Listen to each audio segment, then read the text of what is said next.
March. March is really the dullest season as far as the world of classical music and dance in the city of Chennai is concerned. You hardly have any concerts taking place in the Sabha halls.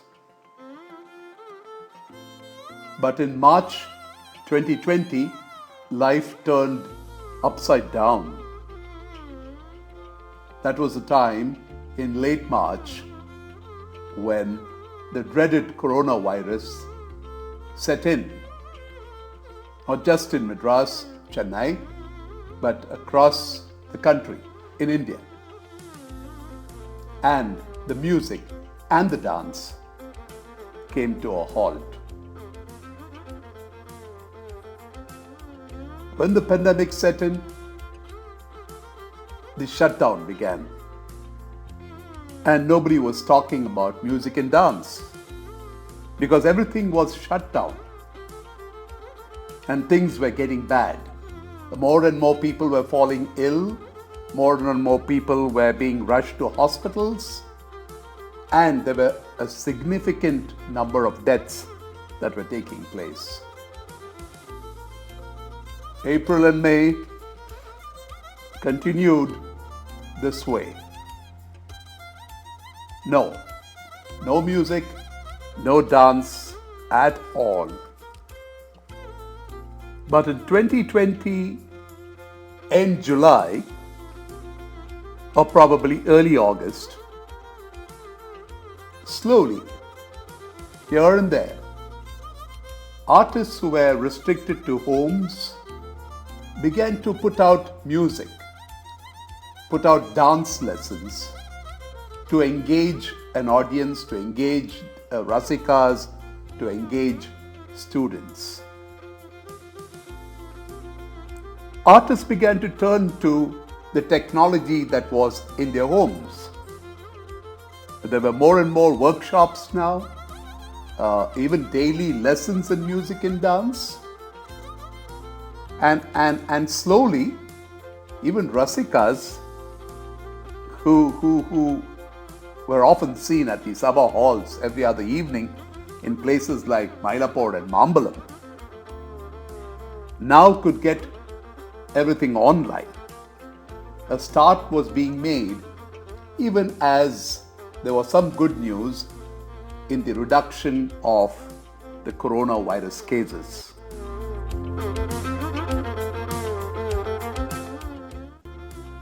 Mid-August, and in the routine of things, this would have been the time for the Sabha to announce their schedules, to make preparations for the great December season. The Music Academy went ahead and said that it had decided to have the festival, but a virtual music festival. No dance, no award of the Sangeet Kalanidhi and other awards, and no conference. This was going to be a completely different kind of season. Other sabhas had to make their plans too. And quickly, the major sabhas in the city of Chennai, which belong to a federation of city sabhas, also decided that theirs would be a joint virtual music, dance and drama festival. The long one is what they decided to host in December. The Bharatiya Vidya Bhavan, which usually starts off with its annual festival in mid-November and draws a huge audience to its auditorium in Mylapore, announced that it was going to have a real festival, not a virtual one. And it also drew up a schedule featuring some of the best-known artists around. The Bhavans decided to have its festival in the open air at a school campus in Kilpauk that it manages, not at the indoor auditorium because it had to follow regulations, pandemic time regulations. Some people sniggered at the idea, but the Bhavan said that it would go ahead with its festival. It was a time when the lockdowns had been taken off, but there was still a good number of cases being reported in the city. Seniors were indoors and people were quite afraid, still living in fear, and yet going about their daily life the way it should be. Very soon, a few other organizations which promotes music and dance, Carnatic music and dance, also put out their schedules, all virtual festivals.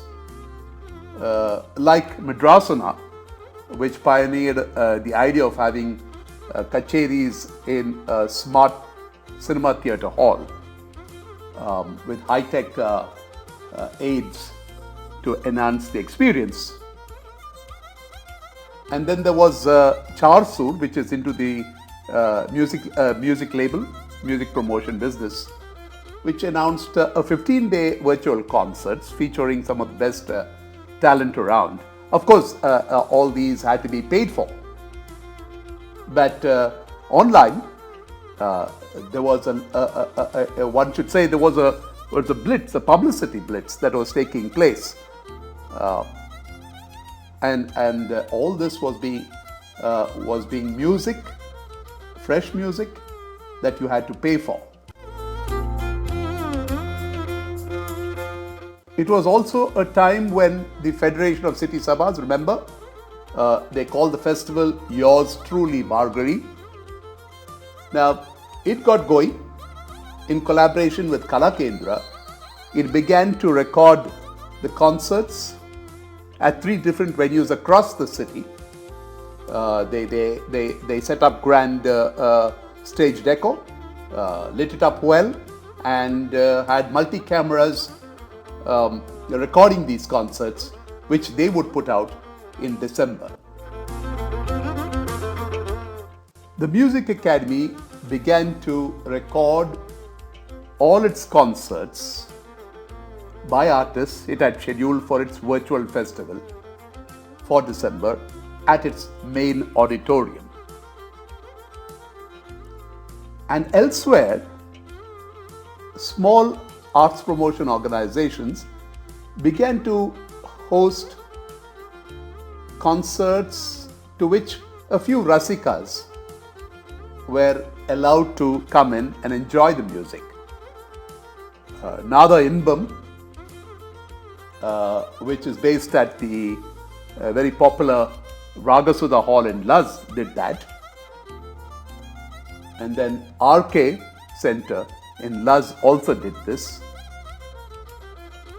And finally, you had garden ambience concerts taking place hosted by Sunada Lahari in Alwarpet. But this was like a fresh air, a whiff of fresh air, shall we say, for Rasikas who had had enough online. There was always music online, but here was an opportunity in Alwarpet to step in, of course, follow the regulations of the pandemic and listen to artists live. One of them was Palghat Ramprasad. Things had begun to change a little differently in early November.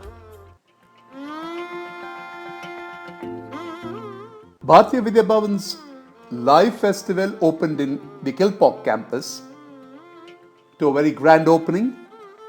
The Tamil Nadu governor was the chief guest. There were about 75 to 100 Rasikas and guests at that opening concert by Sudha Raghunathan. The team of the Bhavans put in all the infrastructure that was required and followed the regulations.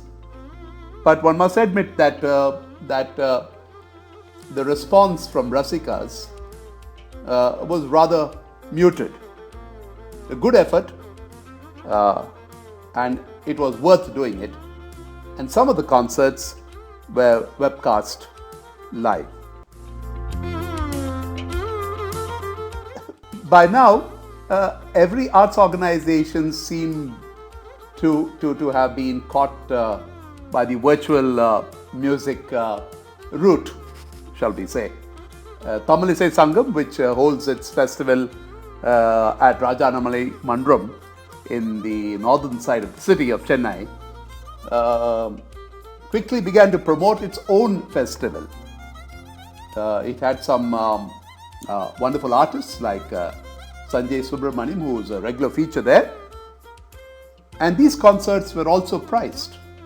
People could access them only when they registered and paid for them. But the buzz was missing at some of the small halls, which in the normal season would have been packed with concerts, which would have been signed by a whole load of new for the season kind of organizers. Take for example Shastri Hall, which is a great place to listen to music in Luz, firmly shut down. And even the auditoriums of the Sabhas, whether it was Mylapore Fine Arts or RR Sabha or RR Sabha, all these auditoriums had to remain shut to follow pandemic regulations. The state government had not given permission to theatres and auditoriums to allow people to attend in large numbers.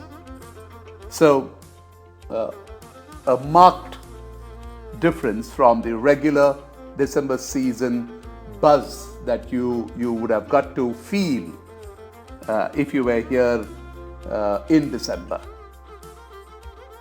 But out in Kalakshetra in the south side of the city, went ahead and announced its 67th art festival. It had its music, dance, and the famed dance productions of the Kalakshetra repertoire, starting with Andal Charitram. The unique feature of this festival was the fact that Kalakshetra allowed 80 to 90 Rasikas to buy tickets and be at the auditorium to watch the concerts. But it also webcast these concerts for a fee. So you could access them live, sitting at home, by paying a small fee. Perhaps Kalakshetra was the only place, a campus, which really carried the flavors and the buzz of the December season that we are all used to. The color, the sounds, the welcome, the decor was brand Kalakshetra. Kalakshetra Foundation is very happy to present the 67th annual Arts Festival this year. This year, because of the COVID, we are doing live streaming of the event which is ticketed, and also we are having about 80 in-person viewing, and it has been a very great experience. Yesterday, when we started off with the inauguration and Andal Charitram, we look forward to the support of all the Rasikas and all the art connoisseurs.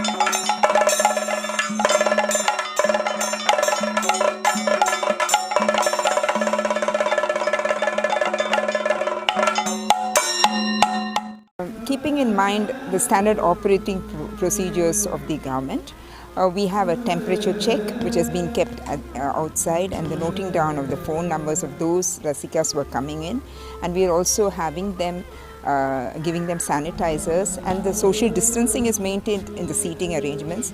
All these are special features which we have done, and we have seen to it that there are not more than about 150 to 160 audience in the auditorium. The number of people have been restricted to a very great extent, and we are live streaming the event for the benefit of other viewers.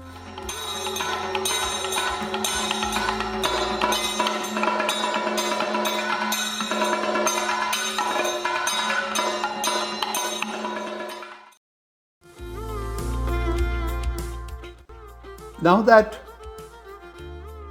Chennai was hosting virtually a virtual December season, save for the odd live festivals, the canteens couldn't really go virtual. Now, canteens are an essential and integral part of the season. You listen to music, watch dance, and then retire to these canteens where caterers, the best known caterers, offer the best food, and it's not just the Rasikas, but people from across the city who dig into this food. But the catering could not go virtual. One caterer, though, Shasta, decided that life had to go on and set up the canteen at the Mylapore Fine Arts Club. He had over 100 dishes, ran it for about a fortnight, and had a fairly decent response. It was a time when the virus cases had fallen. Life was almost a new normal, shall we say, and it was a nice way to close December. Towards the fag end of December, RR Sabha in Mylapore opened its doors to its own festival of music and dance. But the response was again muted. 40, 50 people attending concerts, and seniors preferring to stay away. The coronavirus was ebbing, cases were less, life had become, shall we say, a new normal. But this was a December season, a rare December season, where musicians, artists, organizers, and Rasikas really didn't give up, because they all went virtual.